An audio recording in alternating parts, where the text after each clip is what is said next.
The cold December daylight pressed down on the city like a quiet weight, the kind that made even busy streets feel lonely, when Elias Crown stood outside a glittering office tower on Christmas Eve, staring at nothing.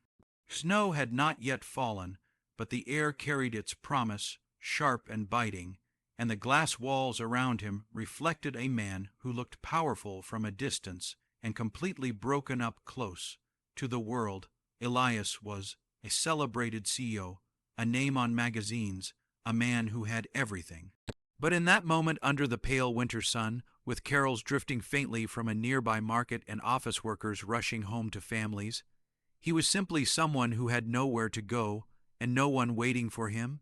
If you believe that kindness and second chances can change lives, take a moment right now to like, comment, share, and subscribe to the channel *** Grandma's Book ***, because stories like this exist to remind us why compassion still matters. Elias had chosen to stand outside instead of going back up to his office because the silence inside was unbearable. The company party had ended early for him. The smiles felt fake, the congratulations hollow. That morning, he had signed final papers confirming a divorce that had dragged on for years, ending with empty apartments and scheduled holidays he never filled. His success had cost him time, warmth, and connection, and Christmas Eve only magnified the loss. The daytime sky was a dull silver, and people passed him carrying wrapped boxes, laughing into their scarves, reminding him of everything he had postponed for later and somehow lost forever. Across the wide plaza, near a bench dusted with frost, a young woman stood with a little girl bundled in a red coat. The woman's hands were rough, her posture tired, but she smiled as she adjusted the child's mittens, pointing at decorations strung between lampposts. They were waiting for a bus, their shoes worn thin, but there was a warmth around them that Elias noticed without understanding why. The little girl watched the world with open curiosity, her eyes bright despite the cold, noticing things adults rushed past.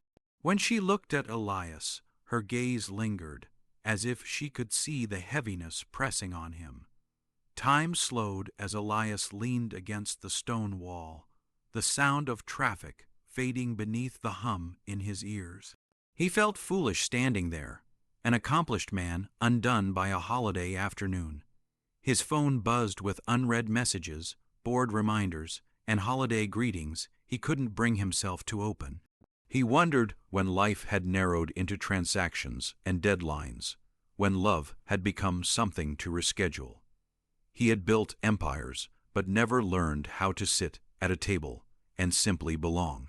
The little girl slipped free of her mother's grip and walked closer, her boots crunching softly on the frozen ground. She stopped a few steps from Elias, studying him the way children do, without judgment, only curiosity. Her mother hurried after her, apologizing with tired eyes, but the child lifted her chin and smiled in a way that seemed to light the gray afternoon. She spoke words that cut straight through Elias's defenses, offering something simple and profound, suggesting that sadness did not have to be carried alone, that warmth could be shared even by those who had little. Those words broke something open in Elias. He felt his throat tighten, his eyes sting, and for the first time in years, he did not fight it. He knelt there on the cold stone, humbled not by failure but by unexpected grace. The mother, whose name was Mara, explained their situation with quiet dignity. She worked mornings at a bakery and afternoons cleaning offices, raising her daughter Leela alone since her husband passed away. Christmas was modest for them, but they had each other, and that was enough. Elias listened, truly listened, feeling a strange sense of peace settle over him. What followed was not a miracle in the way movies show it, but something gentler and more real. Elias offered them warmth inside a nearby cafe, a simple invitation that felt like a bridge between worlds.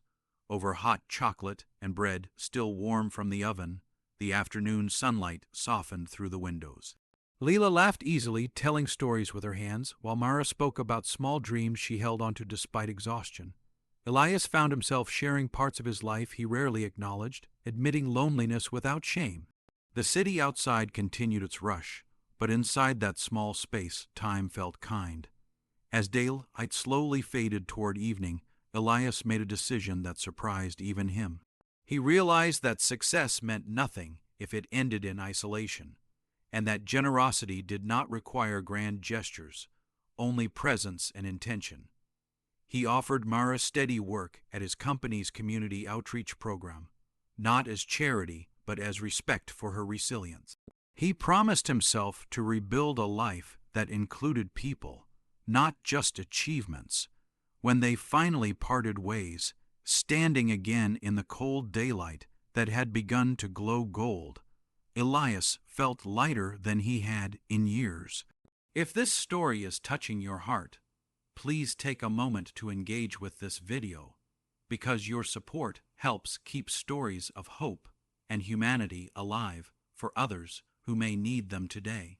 Before this story ends, leave a comment sharing a moment when a small act of kindness changed your life or restored your faith in people. As Elias watched Mara and Leela disappear into the crowd, hand in hand, he understood that Christmas had arrived for him not through gifts or celebrations, but through a child's simple belief that no one should be alone. The city lights flickered on as evening approached, and though the air remained cold, his heart was finally warm. That Christmas Eve daytime, outside a towering office building, a little girl reminded a powerful man of what truly mattered, and he carried that lesson forward, determined never to forget that sometimes the greatest wealth is being invited into someone else's warmth, even if only for a moment.